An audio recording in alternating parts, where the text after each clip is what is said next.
gonna stay still. It wants to turn.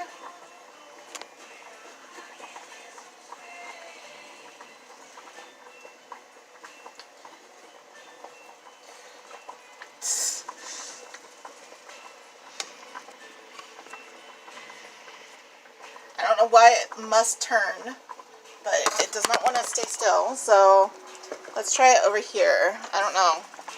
Okay, so what happened, why I was gone, I do not know where I can set this. Why I was gone is because the battery died because I guess it wasn't plugged in good enough. And see, this is why I kind of didn't want to live stream like cooking, because this is going to be difficult a place to like get it to stay put. I don't know, maybe if I open it up. But yeah,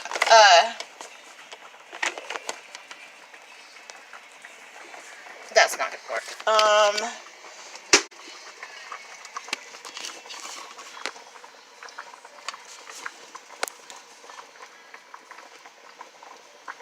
See, it keeps turning. Why can't you stay still? So what I've done, oh yay, finally after I yell at it. Okay, what I've done so far, just boiled. It's all only been boiling. That's the only thing that's been happening is boiling, boiling, boiling. The tteokbokki still hasn't gotten cheesy. Like, I've never been able to get it actually as cheesy as I've seen other people have been able to get it. Maybe I don't have the right kind of tteokbokki, but it's definitely getting more like softer. So I think it's safe now to start adding our other ingredients. So I'm going to add 1 tablespoon of kelp powder. Whoa, maybe a little more. That's going to add a bit of umami, I think, as well as that fishy flavor.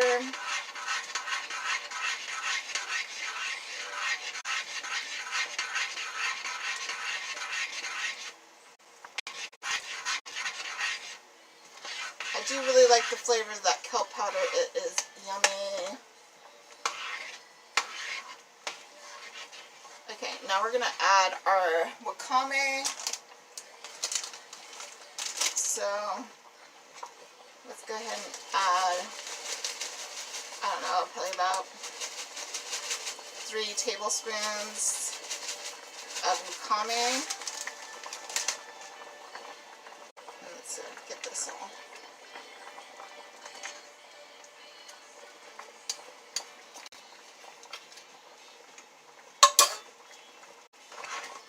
Let's get the wakame in there.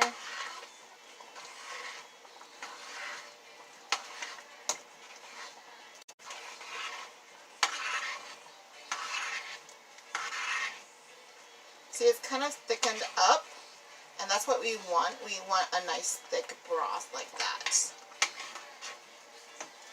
Now we are going to add our tofu.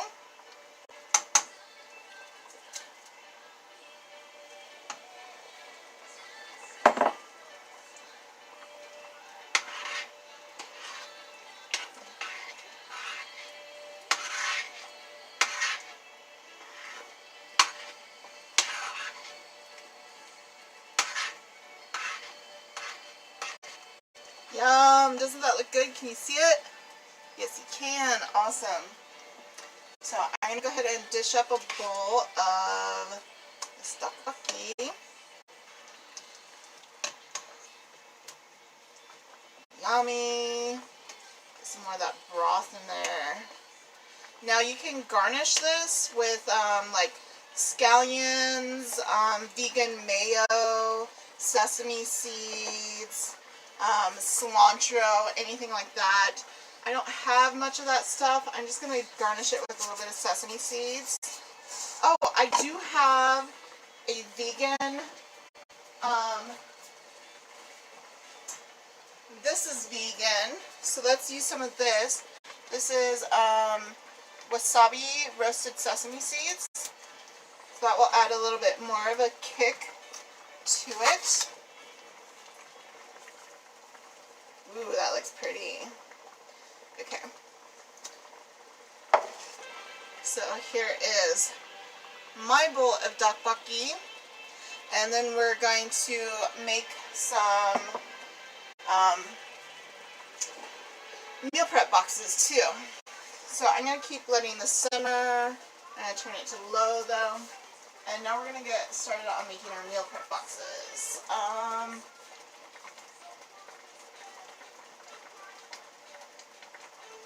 going to do 5 meal prep boxes. Now typically I would do this over on the counter, but I'm going to do it on the stove because I'm already over here and I don't want to move it around.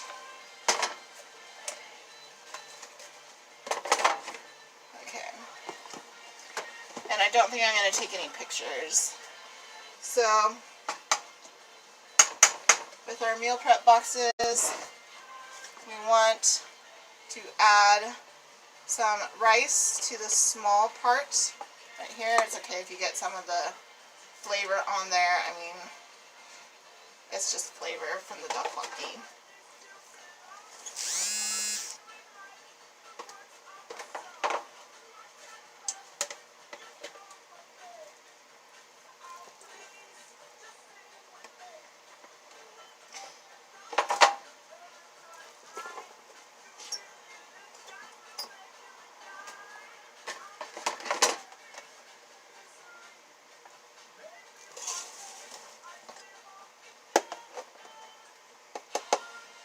That rice looks really yummy and fluffy.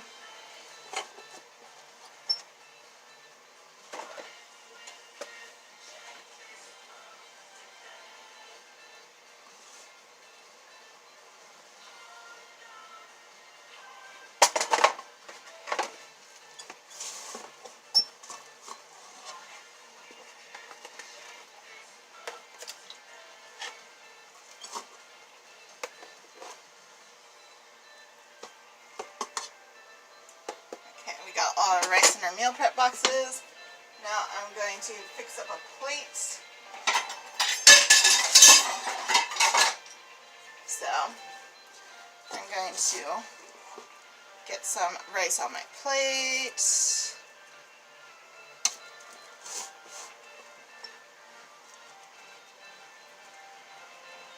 I don't know if you can see this. Here's my plate. I'm getting some rice on it. Probably about a cup of rice.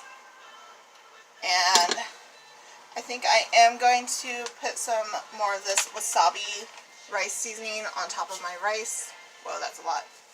But yummy.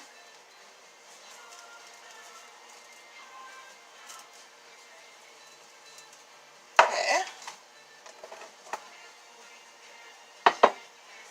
And now we're going to dish up our tteokbokki for our meal prep boxes.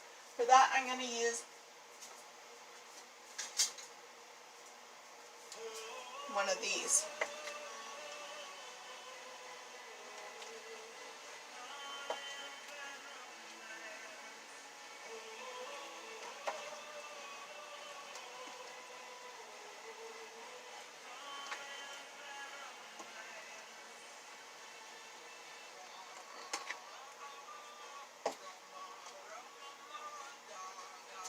Oh, I made a mess.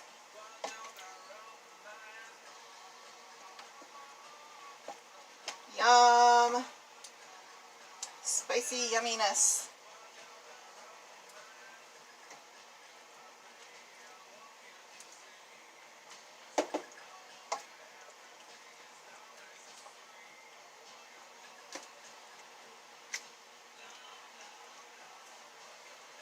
So if you're looking for good, spicy Asian food recipes, you might like this. Particularly if you like mushrooms or seaweed or Korean food.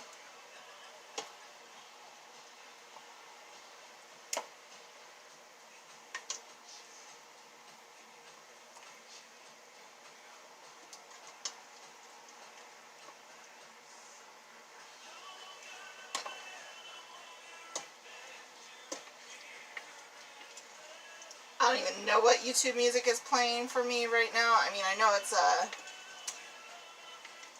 Bad Romance, but it's not the usual Bad Romance. Okay. So, ooh, that is yummy. Again, I'm going to add a little bit of black sesame seeds on top of the tteokbokki.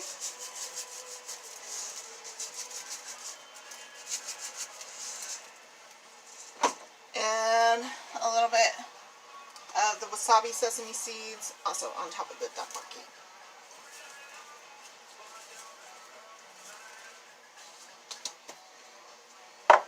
So this is what our meal prep boxes are looking like so far. Yummy. Now we're going to add the kimchi to right here. So,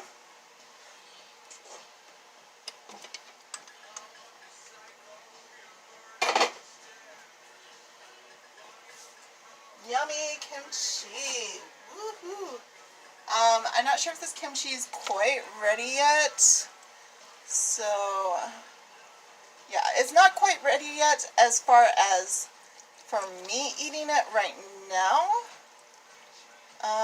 This is like not looking too bad at the bottom here. So I'm gonna take some of this kimchi that is at the bottom here because that looks pretty yummy. And I'm gonna eat that right now.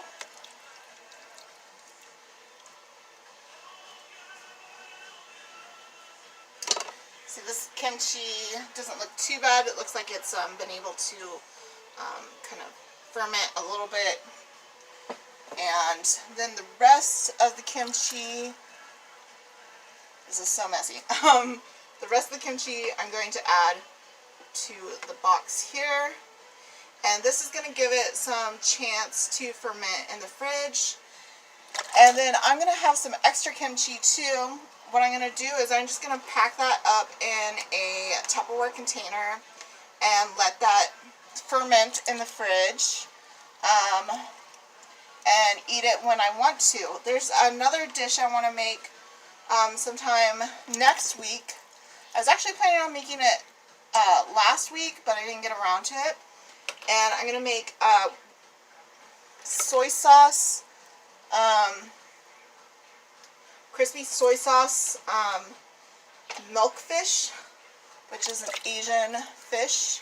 And I was going to have kimchi with that too. So there's plenty of leftover kimchi for that. And really all these flavors are so good, it doesn't matter that I'm making a mess and spilling things places because these flavors are all going to mix really well together.